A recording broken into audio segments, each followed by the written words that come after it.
नमस्कार. चला, सुरुवात एका विचाराने करूया. ध्यान किंवा मेडिटेशन हा शब्द ऐकला की आपल्या डोळ्यासमोर काय येतं?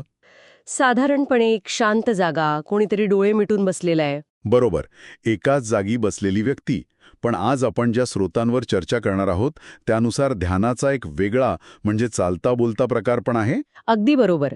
याला वॉकिंग मेडिटेशन म्हणतात किंवा बौद्ध धम्माच्या विपश्यना साधनेत याला चंकमण असंही म्हणतात. चंकमण. हो, बसून केलेल्या ध्यानात आपण जसं श्वासावर लक्ष देतो तसंच यात आपल्या चालण्याच्या क्रियेवर म्हणजे पावलांच्या हालचालींवर लक्ष केंद्रित केले जातं. इंटरेस्टिंग. चला तर मग या स्रोतांच्या आधारे आपण हेच समजून घेऊया, हे वॉकिंग मेडिटेशन नेमकं आहे तरी काय, ते कसं करायचं आणि त्याचे फायदे काय, यावर आपण सविस्तर बोलूया. ठीक आहे, तर मग याची थोडी फोड करूया. वॉकिंग मेडिटेशन म्हणजे सकाळी केलेला फेरफटका किंवा संध्याकाळी जेवणानंतरची शतपावली नव्हे, हे तर स्पष्ट आहे. नाही, अजिबात नाही. कारण चालतो तर आपण रोजच. मग ह्यात आणि साधं चालण्यामध्ये नेमका फरक तो कोणता? यातला मूलभूत फरक आहे तो हेतूचा आणि सजगतेचा म्हणजे माइंडफुलनेसचा. ओके. आपण जेव्हा सहज फेरफटका मारतो तेव्हा आपलं शरीर चालत असतं, बरोबर. पण आपलं मन कुठे असतं? कुठे कुठेतरी भरकटत असतं. हो, एकतर भूतकाळातल्या घटना आठवतं, नाहीतर भविष्यात काय करायचं याच्या योजना आखत असतं. आपलं लक्ष रस्त्यावरच्या लोकांकडे, गाड्यांकडे किंवा मोबाईलवर असतं. म्हणजे आपण ऑटो पायलट मोडवर असतो. एक्झॅक्टली. त्यालाच मेंदूचा डिफॉल्ट मोड नेटवर्क म्हणतात. तो सतत सक्रिय असतो. पण वॉकिंग मेडिटेशनमध्ये आपण या ऑटो पायलट मोडला थांबवतो.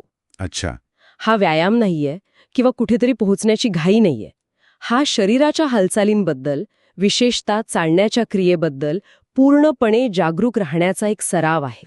हे खूपच मनारिक आहे. म्हणजे मुद्दा पोहोचण्याचा नाही, तर चालण्याची जी प्रक्रिया आहे. हो, त्या प्रक्रियेचाच अनुभव घेण्याचा आहे. आपण सहसा चालण्याकडे कसं बघतो की एका जागेवरून दुसऱ्या जागे जाण्याचं एक साधन आहे. बरोबर, गाडी चालवण्यासारखं. पण इथे चालणं हेच साध्य आहे. त्या क्रियेतच पूर्णपणे रमून जायचं आहे. अगदी अचूक. हे जेवणासारखं आहे. आपण पोट भरण्यासाठी घाईघाईत काहीतरी खाऊ शकतो. किंवा प्रत्येक घासाची चव घेत, त्याचा सुगंध अनुभवत जेवणाचा आनंद घेऊ शकतो. अगदी तेच. वॉकिंग मेडिटेशन हे चालण्याचा आनंद घेण्यासारखं आहे. यात प्रत्येक पावलाच्या संपूर्ण प्रवासाची जाणीव ठेवणं अपेक्षित आहे. म्हणजे पाय उचलण्यापासून ते जमिनीवर टेकवण्यापर्यंत. हो, पाय जमिनीवरून उचलण्यापासून ते तो पुढे नेऊन पुन्हा जमिनीवर टेकवण्यापर्यंत या प्रत्येक क्षणाची, प्रत्येक छोट्या हालचालीची जाणीव ठेवणं हेच या साधनेचं सार आहे. यात वेग महत्वाचा नाही, जागरूकता महत्वाची आहे. ठीक आहे, संकल्पना तर स्पष्ट झाली. पण हे प्रत्यक्षात करायचं कसं? कारण स्रोतांमध्ये याची जी पद्धत दिली आहे ती वाचायला तर खूप सोपी वाटते. हो, आहेच सोपी. सुरुवात जागेच्या निवडीपासून होते. हो. एक सरळ आणि शांत जागा निवडायला सांगितली आहे, जिथे साधारण 15-20 पावलं सलग चालता येईल. हो. पण माझा एक व्यावहारिक प्रश्न आहे. मुंबईसारख्या शहरात जिथे शांत जागा मिळण्याचे एक आव्हान आहे, तिथे राहणाऱ्या व्यक्तीने काय करावं? खूप महत्वाचा मुद्दा आहे हा. आणि स्रोतांमध्ये यावरही विचार केलेला दिसतो. आदर्श जागा म्हणजे बागेतला एखादा शांत कोपरा किंवा गच्ची. जे नेहमी शक्य नसतं. बरोबर. पण ते शक्य नसेल तर घरातल्या घरात, एका मोठ्या खोलीत किंवा अगदी हॉलच्या एका टोकापासून दुसऱ्या टोकापर्यंतची जागाही पुरेशी आहे. अच्छा. जागा किती मोठी आहे यापेक्षा त्या जागेत आपल्याला कोणी डिस्टर्ब करणार नाही हे जास्त महत्वाचं आहे. आणि गोंगाटाचं काय? गोंगाट असेल तर कानात अगदी हलकं संगीत किंवा व्हाईट नॉईज लावू शकता, पण लक्ष संगीतावर नाही. तर चालण्यावरच ठेवायचं आहे. अगदी. मुख्य भर बाह्य शांततेपेक्षा आंतरिक सजगतेवर आहे. म्हणजे जागेपेक्षा वृत्ती महत्वाची आहे. ठीक आहे, जागा निवडली. मग पुढे काय? मग त्या निवडलेल्या मार्गाच्या एका टोकाला ताठ पण शरीर रिलॅक्स ठेवून उभं राहायचं. खांदे मोकळे सोडायचे. आणि नजर जमिनीकडे साधारण 2-3 मीटर पुढे ठेवायची. यामुळे लक्ष विचलित होत नाही आणि तोलही सांभाळला जातो.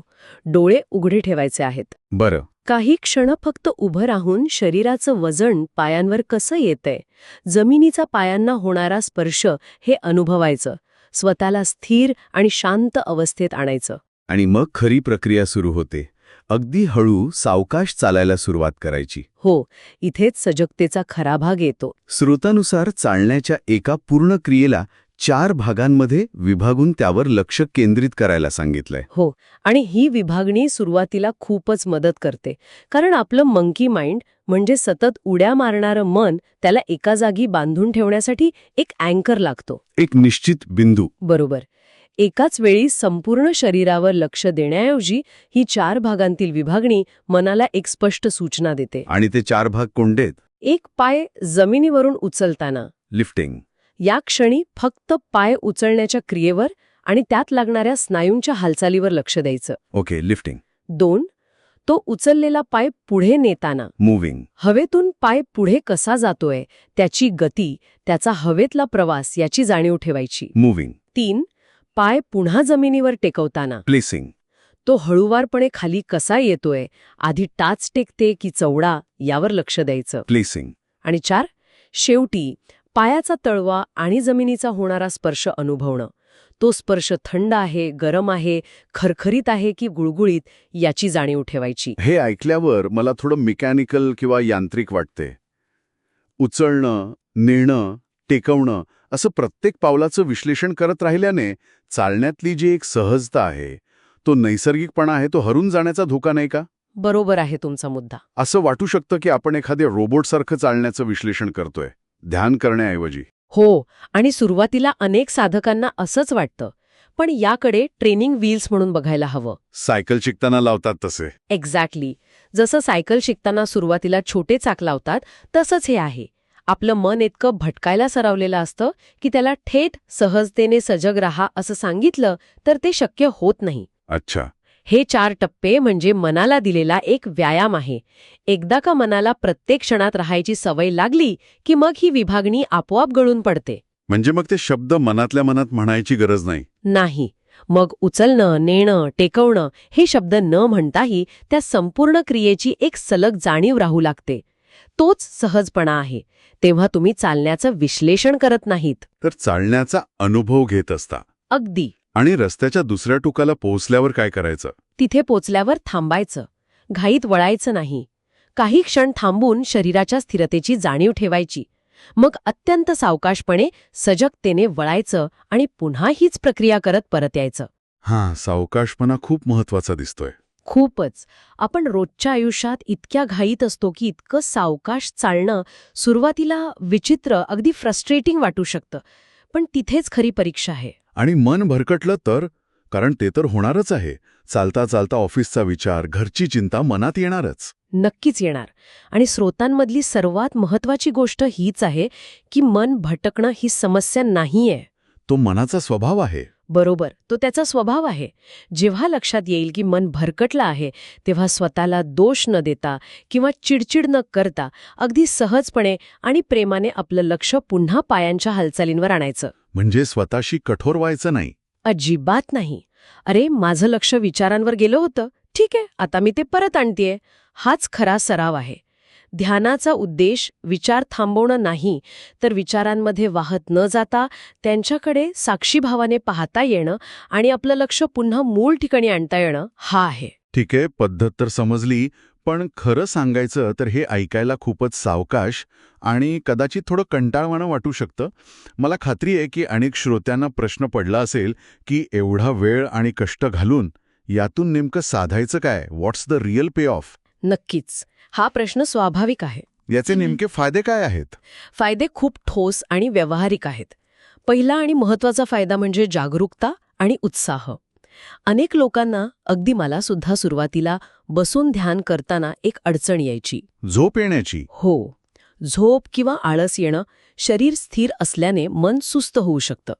या उलट वॉकिंग मेडिटेशनमध्ये शरीर सतत हलक्या हालचालीत असतं. त्यामुळे रक्ताभिसरण चालू राहतं. बरोबर. शरीर सक्रिय राहतं आणि मनात एक प्रकारचा उत्साह टिकून राहतो.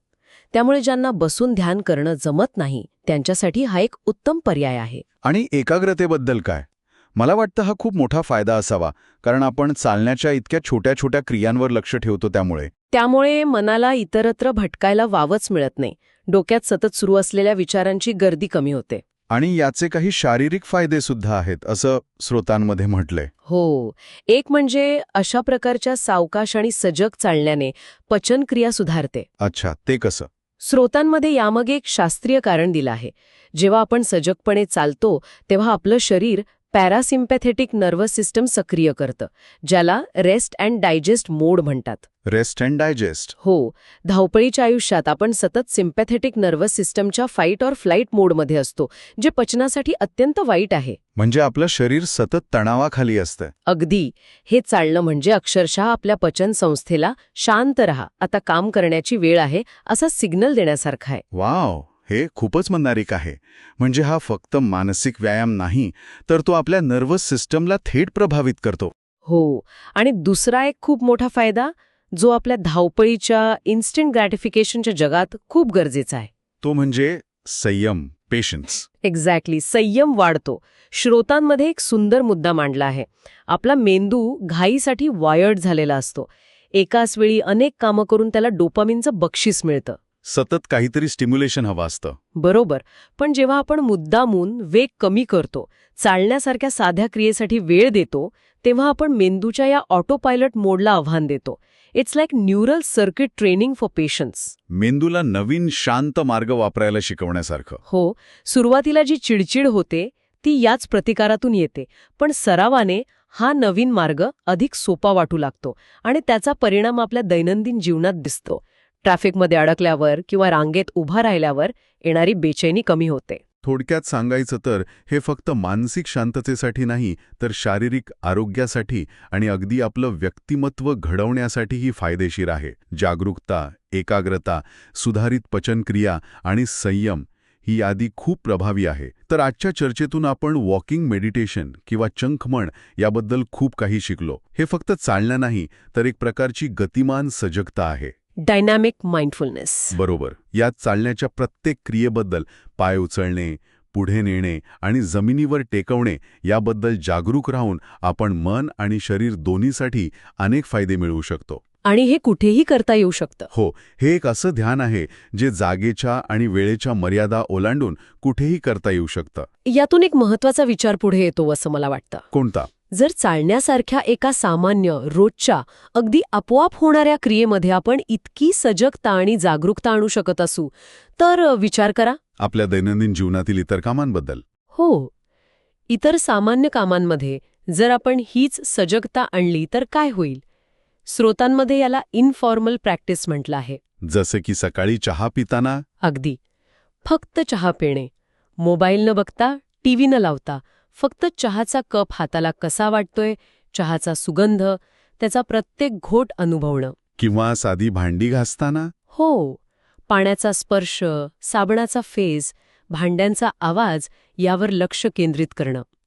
जर आपण या छोट्या छोट्या क्षणांमध्ये सजग राहू शकलो तर कदाचित आपल्याला ध्यानासाठी वेगळा वेळ काढण्याची गरजच पडणार नाही. आपलं संपूर्ण आयुष्यच एक ध्यान बनू शकेल. हो, आपलं संपूर्ण आयुष्यच एक ध्यान बनू शकेल.